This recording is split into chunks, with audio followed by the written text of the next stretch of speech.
और छठे और 10वें पद का योग कितना है 44 है। तो एपी के प्रथम 3 पद ज्ञात कीजिए। एपी के प्रथम 3 पद ज्ञात कीजिए, अर्थात 3 पद जो है एपी का क्या करना है बनाना है। ठीक है, तो इसमें क्या दिया हुआ है चौथे और 8वें पद का योग कितना दिया हुआ है 8 दिया हुआ है 24 दिया हुआ है।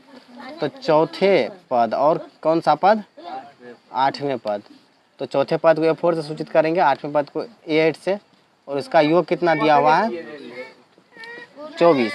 इससे एक समीकरण बन जाएगा।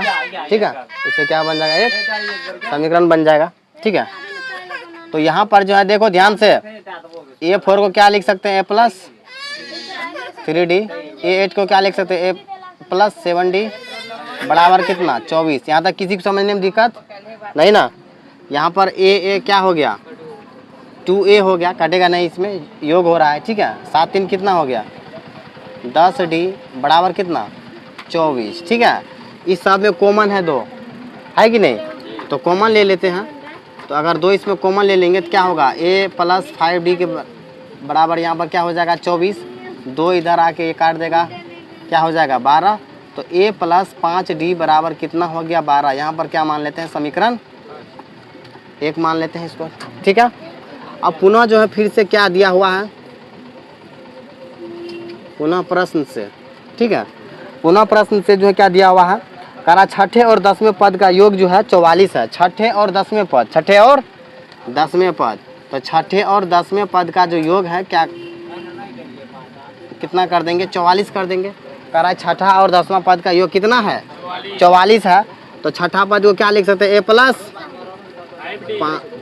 A+5D के बराबर, और 10 है तो A+9D के बराबर, बराबर कितना 44। 1 1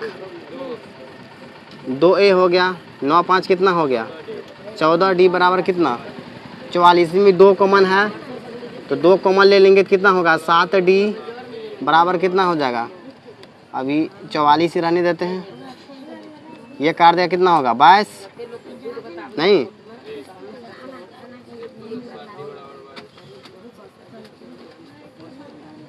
ठीक है, इसको मान लेते हैं समीकरण 2। अब क्या करेंगे, ये हमारा समीकरण 1 हो गया, ये समीकरण 2 हो गया। इससे A और B प्राप्त कर लेंगे। जब AD प्राप्त हो गया तो AP आराम से बन जाएगा नहीं। तो इसलिए अब क्या लिखेंगे समीकरण 1 एवं 2 से, समीकरण 1 एवं 2 से। ठीक है, तो समीकरण 1 जो है वो क्या कितना है A+ कितना है 5D है बराबर कितना है 12 है, और दूसरा समीकरण क्या है A+7D बराबर कितना है 22 है। ठीक है, कितना 22 है, दोनों पद समान है इसमें है ना। समीकरण 1 और 2 में एक पद क्या है समान है, तो क्या करने पर घटाने पर। ठीक है, तो घटाने पर तीनों पद का चिन्ह बदल देंगे, A से क्या हो गया कट गया, तो यहाँ पर -2D बच गया। -2D बराबर कितना हो गया, माइनस में 10 हो गया, दोनों तरफ माइनस है प्लस हो गया नहीं, 2 काट देगा किसको 10 को 5 बार में, इसलिए D का मान कितना आ गया 5 आ गया। अब इसी क्या करेंगे D का मान जो है समीकरण 1 या 2 में किसी में भी क्या करेंगे रख देंगे। तो यहाँ पर D का मान समीकरण 1 में रखने पर, ठीक है, तो समीकरण 1 जो है यहाँ पर है, तो D का मान जो है रख देंगे। तो D की जगह पे D का मान रखेंगे, इस बात का ध्यान रखना है। D का मान 5 है तो 5 रख देंगे, बराबर 12 है तो 12 रख कर देंगे। 5 से कितना हो गया 25 बराबर कितना हो गया 12, और A बराबर कितना हो गया 12, अब माइनस कितना हो गया 25, तो ये माइनस में कितना आ जाएगा -13, माइनस कितना आ गया 13 आ गया। अब A का मान कितना आ गया -13, A का मान कितना आ गया -13, प्रथम पद का मान आ गया -13, और D का भी मान पता है तो दूसरा पद डायरेक्ट निकाल सकते हैं। दूसरा पद क्या होगा A+D के बराबर, किसके बराबर A+D के बराबर। A का मान कितना है -13 और D का मान है 5, तो घट के कितना हो जाएगा -8 हो जाएगा।